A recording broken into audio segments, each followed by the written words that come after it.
लाहौर शहर पर राज करने वाले गोगी बट के बहनोई ख्वाजा नदीम वहीं के बेटे रज़ाए इलाही से वफात पा चुके हैं। एक्सीडेंट कैसे होता है उनका और कहाँ पर होता है? लाहौर में हफ्ते और इतवार की रातों को नौजवान जो है वो निकलते हैं अभी बाइक्स पर। तो वैसे ही ये भी निकले हैं तकरीबन मगरिब के बाद। अचानक इतला आती है बाइक स्लिप हुआ है और ये जाके गिरते हैं फुटपाथ पे। सुबह तक ये इतला थी कि काफी रिकवरी हो चुकी हुई है। 1:30-2 बजे इतला आती है कि वो इंतकाल कर गए हैं। अस्सलाम वालेकुम नाजरीन, मैं हूं वकास मलिक और आप देख रहे हैं न्यू प्लस। नाजरीन, लाहौर शहर पर राज करने वाले गोगी बट के बहनोई ख्वाजा नदीम वहीं के बेटे रज़ाए इलाही से वफात पा चुके हैं। अभी मैं उनके घर पे मौजूद हूं और इस वक्त हमारे साथ सीनियर जर्नलिस्ट तलहा अदनान साहब मौजूद है और जानने की कोशिश करते हैं कि उनकी वफात कैसे हुई, क्योंकि यही कहा जा रहा है कि उनका एक्सीडेंट हुआ।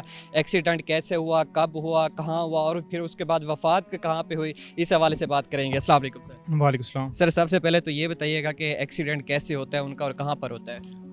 आपको पता है अक्सर लाहौर में हफ्ते और इतवार की रातों को नौजवान जो है वो निकलते हैं अभी बाइक्स पर और लाहौर घूमते हैं। तो वैसे ही ये भी निकले हैं तकरीबन मगरिब के बाद अब हैवी बाइक पर। वैसे अक्सर दोस्तों के साथ ये जाते हैं, लेकिन ना ये कल अकेले ही निकले हैं। उनके दोस्तों के मुताबिक दोस्त उनके साथ नहीं थे। अचानक इतला आती है कि बाइक स्लिप हुआ है और ये जाके गिरते हैं फुटपाथ पे। तो फिर इतला आती है, फ़ौरन जो है वो हॉस्पिटल मुंतकिल किया जाता है, जिन्ना हॉस्पिटल के अंदर। तो मुंतकिल करने के बाद जो है तकरीबन रात तक, सुबह तक ये इतलात थी कि काफ़ी रिकवरी हो चुकी हुई है, कि चांसेस हैं कि रिकवरी हो जाएगी, जान भी बचा ली जाएगी। लेकिन तकरीबन 2 बजे 1:30-2 बजे इतला आती है कि वो इंतकाल कर गए हैं। उनके बेटे का नाम क्या था और वो काम क्या करते थे? काम तो उनके अपने बिजनेसेस थे। उनके वालिद साहब के बिजनेस थे, प्रॉपर्टी का काम करते थे।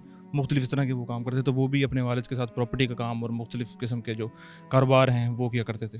डेड बॉडी का क्या कह रहे हैं कि कब तक पहुंचेगी घर? हाँ जी, अभी तो हॉस्पिटल में ज़ाहिर है वहाँ पर चीज़ें देखनी पड़ती हैं, तो वो अभी तो हॉस्पिटल में ही हैं।